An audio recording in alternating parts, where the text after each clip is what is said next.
नमस्कार मंडळी, तर स्वागत आहे आपलं अंकिता किचन या यूट्यूब चॅनलवर। तर आज आपण गोड पदार्थ बनवणार आहेत।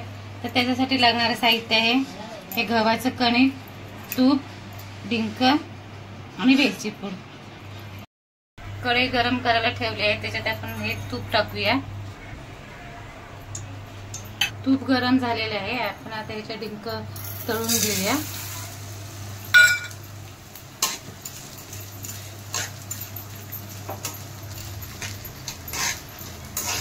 डिंक तुपामध्ये टाकलं की पूर्ण असा वर येतो।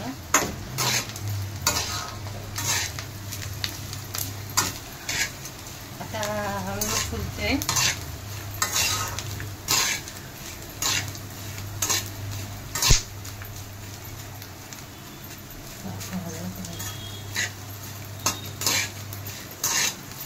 सारखा तो सगळ्या बाजूने हलवत यायचा, म्हणजे तो सगळीकडनं पूर्ण फुलून येतो, नाहीतर मग कडक राहतो। त्याच्यासाठी आपल्याला सारखा हलवायला लागतो। आता आपला बहुतेक होत आलेला आहे। मध्ये मध्ये थोडंसं राहिलंय ते मी आलेलं आहे वरती, पण मध्ये मध्ये थोडंसं राहिले तरी मी ते हलवते। मंद आचेवर एकदम असं हळूहळू हलवत राहायचं।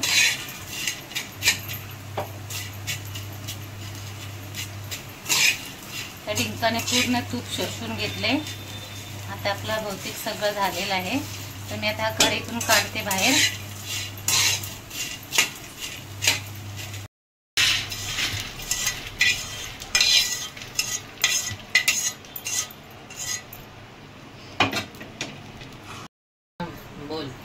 आता मी ती कढई परत गरम करायला ठेवली आणि उरलेले तूप कढईमध्ये टाकले। आता आपल्याला हे गव्हाचं कणिक मंद आचेवर भाजून घ्यायचं आहे।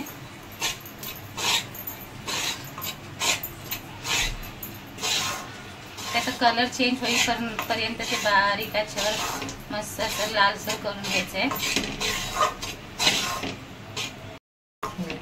आता हे आपलं पूर्ण भाजून झालेलं आहे। या कणीचा कलर आता बदलला आहे, तर त्याच्यामध्ये मी आता हे डिंक टाकते।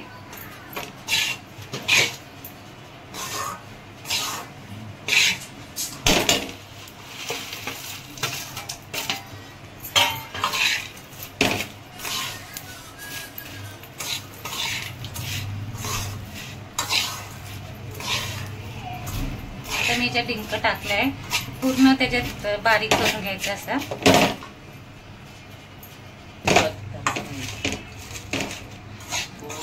आता याच्यामध्ये डिंक पूर्ण मिक्स झालंय। मी आता याच्यामध्ये वेलची पावडर टाकते।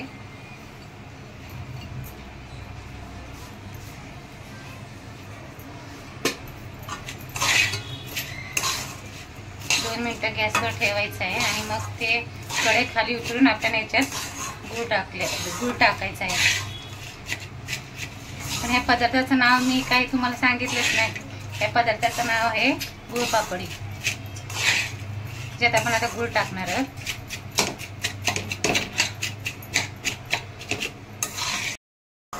आता मी कढई खाली उतरते आणि याच्यामध्ये गुळ टाकते।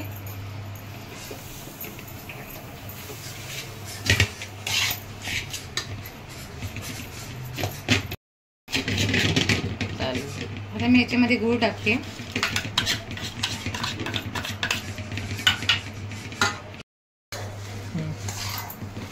पूर्ण गुळ मिक्स होईपर्यंत हलवत राहायचं, म्हणजे गुळ पूर्ण वितळलं पाहिजे त्याच्यात।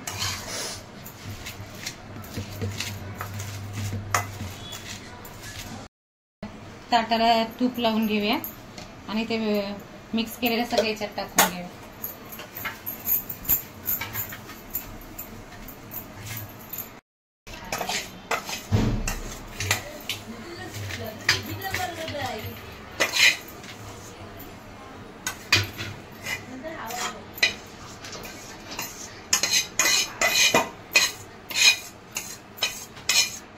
ताटामध्ये पूर्ण काढून घेतलं, पुन्हा सेट करायला ठेवूया याच्यामध्ये आणि मग याच्या गोळ्या पाडूया।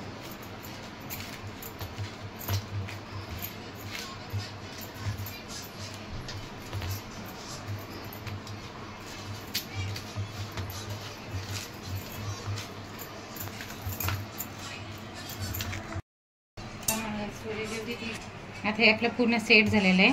मी आता ह्याच्या अशा वड्या काढते.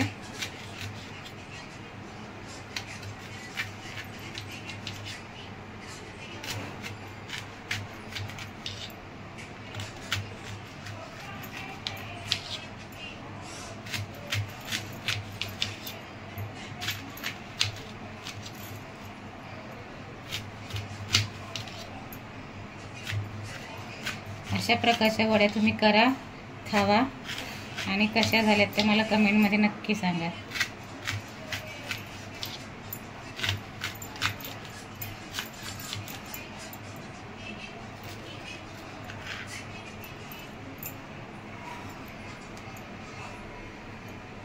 माझ्या हाताचं कर्ज दिसते.